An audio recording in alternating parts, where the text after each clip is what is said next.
to apply a sort of innovation based on the need of the people that is living in this context, based on the need of the people, but also based on the constraint that we find on the field. For instance, one of the most important things that we have done in the Lebanon camps, refugee camps, is the installation of some refrigerators. Refrigerators are very important because in this way we reduce the number of time the people used to cook every week, and they may preserve their food.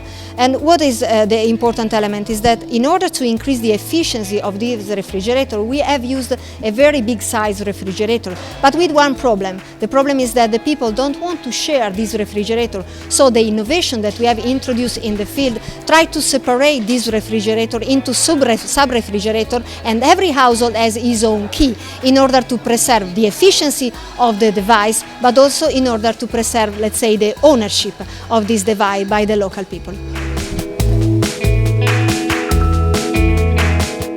People being hosted in refugee camps and informal settlements represented by children, and so they are supposed to be involved in, let's say, the formal education system. But for example, in Lebanon, Syrian children are not included in the Lebanese educational system, and therefore we are children whose, let's say, access to school is not put in place for the last 3 years.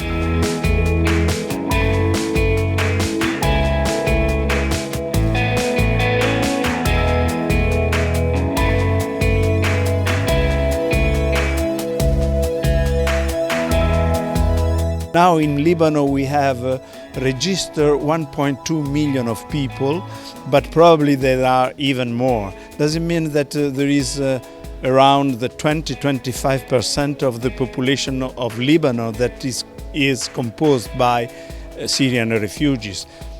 It's like you can imagine in Italy that just arrive between 15 and 20 million of people in 1 year. That it's a very huge burden of people for the hosting country. The time people spend in refugee camps is increasing. There's an increasing number of refugees, but each context is very, very specific with different ecological environments, different ecological conditions around camps, different relationships between hosts and refugees. We also have situations where the host communities are very, very in need of a lot of support as well. So the future, I think, is really an entry point, I think, is to ensure that we work with local governments, we mitigate conflict between different groups, refugees and hosts, for example, and use approaches that help to build trust and reconciliation between the two communities. The main problems, first of all, is food security and nutrition. We provide food assistance, and we will provide income activities alternative to vulnerable populations to improve the food security and nutrition in the area. Also, especially women and girls who are exposed to gender-based violence, because they are the ones who are collecting the firewood in dangerous places, and they are exposed to that kind of risks.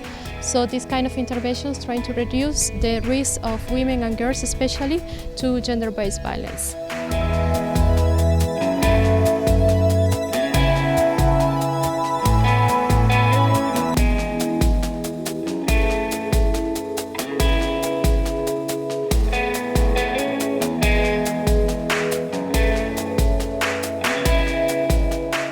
Projects at For Food, there was a good collaboration between Ministry and Politecnico and other partners.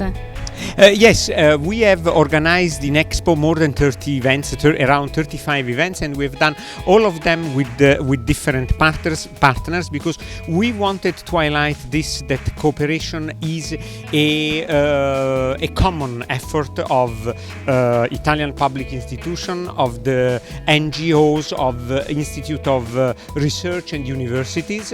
Politecnico has been one of our most important partners, as well as, for example, ENEA, the CNR, the Italian Council for Research, many NGOs, and so on. We think that of cooperation as a system of actors, and we obtain the best results when we move and act together. Fondazione Politecnico di Milano started managing this kind of project, that is to say the social responsibility project, and so now we are enhancing and improvement the cooperation project in all the world, and Set for Food is a type of this kind of project.